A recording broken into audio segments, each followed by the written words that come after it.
So this is Corrie Vale, former golf course. It was for sale on the open market a few years ago, and Kent Wildlife Trust saw the huge potential for this site that was beginning to naturally rewild and just needed some extra help just to really fulfill its potential as this haven for wildlife that it's slowly starting to become now.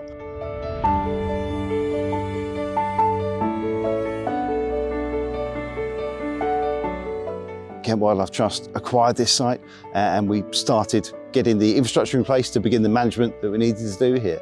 And a primary part of that management is grazing. And we're now thrilled to have cattle on the site who are doing an amazing job beginning that process of starting to manage the habitats that we have here at Corrie Vale. So in the last year here at Corrie Vale, we've installed the infrastructure for the site. So all this fencing, hundreds and hundreds of meters of fencing has gone in around the perimeter to contain the cattle, the livestock that we desperately need to be that main natural tool for management for here at this very important habitat. So we've been installing all that infrastructure. We've been liaising with the neighbours and local communities so they're aware of what we're doing and why we're doing it. We've been training livestock checkers. Our livestock need daily checks for their welfare to make sure they're okay. And we now have a team of volunteers who are fully trained up by Kent Wildlife Trust staff who come out daily to check every single animal to make sure they're all healthy and well.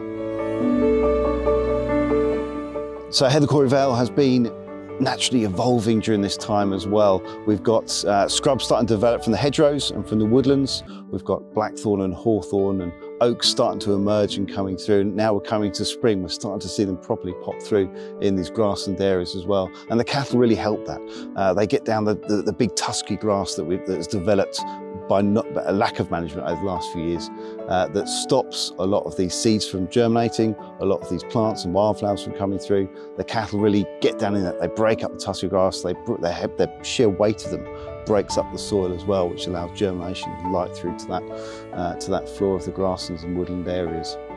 And that brings that diversity. So you've got more species starting to come through in a wider area of the site, which is not only great, obviously, for the wildflowers and grasses and trees that are starting to establish here, but in turn for the invertebrates. So we've now got good butterfly numbers coming through, for example. We've got minor bees in the old bunkers that we've got here at the site. We've got birds in much greater diversity than we had before on the site, starting to come through. So the more we do, the more management we do, the more natural our approach to it, the more the wildlife reacts. So with the continued funding we're getting from carbon credit buyers, we're able to continue with the management of this site to allow this site to turn into this utopia for wildlife.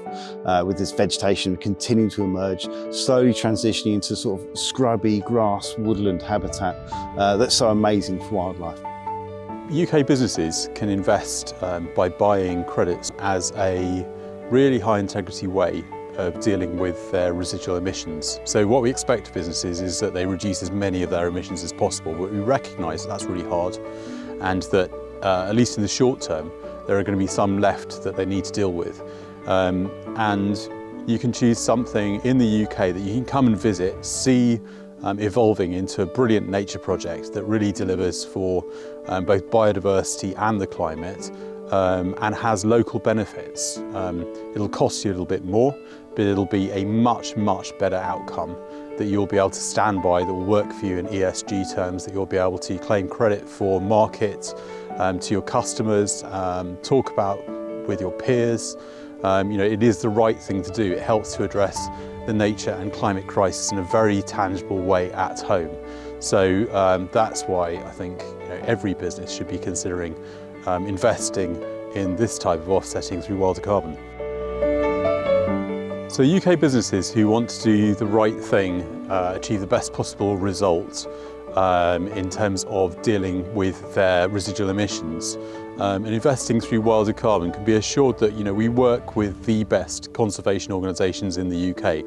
Organisations like the Wildlife Trust have a track record of not only managing land in the best possible way for nature and climate, but restoring it. It's proven, they know what they're doing, they're set up and governed in such a way that the land is then effectively assured into perpetuity.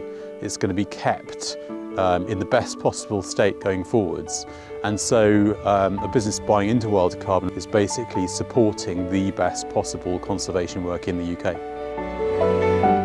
If you would like to invest in this fantastic project, or indeed any of our other Wilder Carbon projects, and you are a UK registered company with a public commitment and science-based plan to reduce your own carbon emissions, then please get in touch with the team.